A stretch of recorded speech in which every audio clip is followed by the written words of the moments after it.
while the amount of warming has been greater in northern and southern countries, so places like Northern Europe, the Arctic, the places that are seeing the emergence of novel climates are mostly in tropical countries, because those are places where historically there's been less, there's less variation between the seasons in temperature, there's less variation from year to year.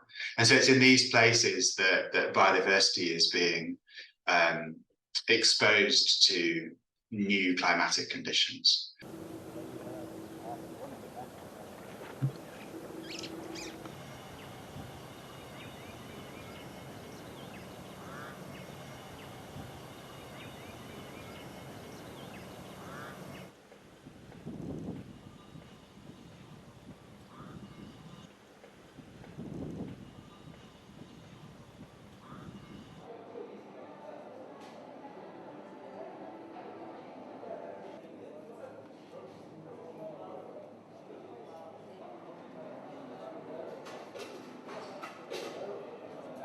And what we found is that in places where we are doing agriculture and that also have experienced these new climatic conditions, that we're seeing reductions of around a half in the abundance of insect biodiversity.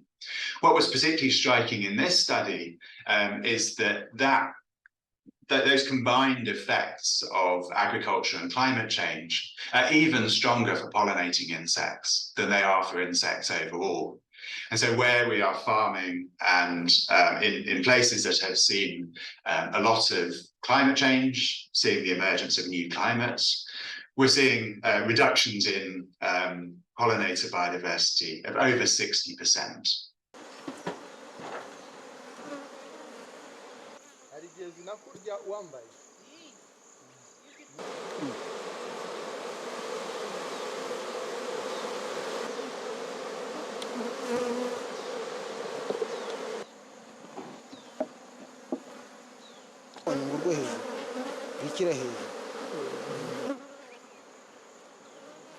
Even a small amount of warming in tropical countries is, going beyond those stable conditions that they historically have experienced.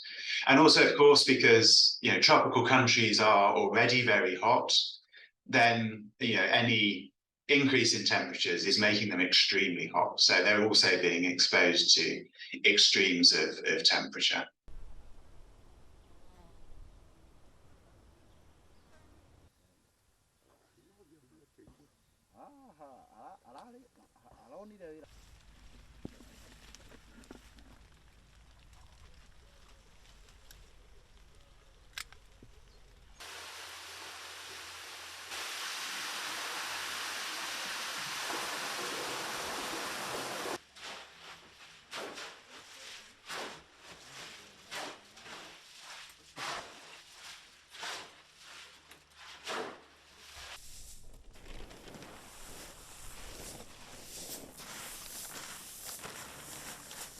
So we highlight two crops in particular in the paper, so coffee and cocoa, which are major crops that are produced in tropical regions and are crops that we think will be particularly exposed to the new climatic conditions that are driving pollinator losses.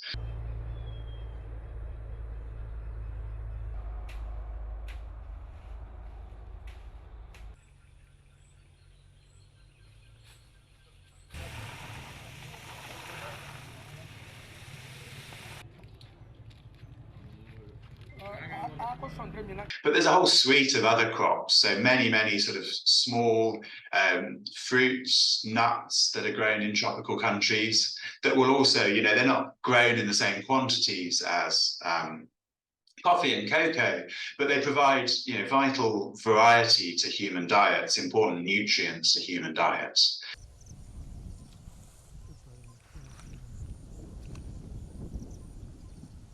When we're farming, we are, of course, taking away natural habitats, woodlands, forests, and these these woodlands, forests, other natural habitats often provide cool, shaded conditions, and so they protect insects and other biodiversity from the worst effects of climate change. Most of those pollinators are flying insects, so they're particularly exposed to air temperatures, more so than things that live in the undergrowth and can crawl away and sort of find cooler places to live.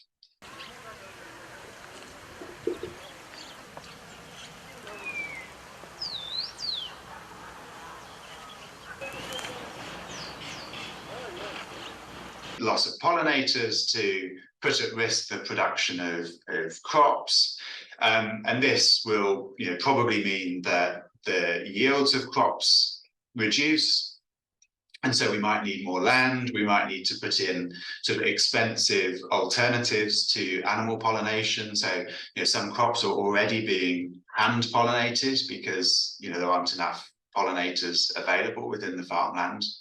And of course, all of this is going to intensify in future.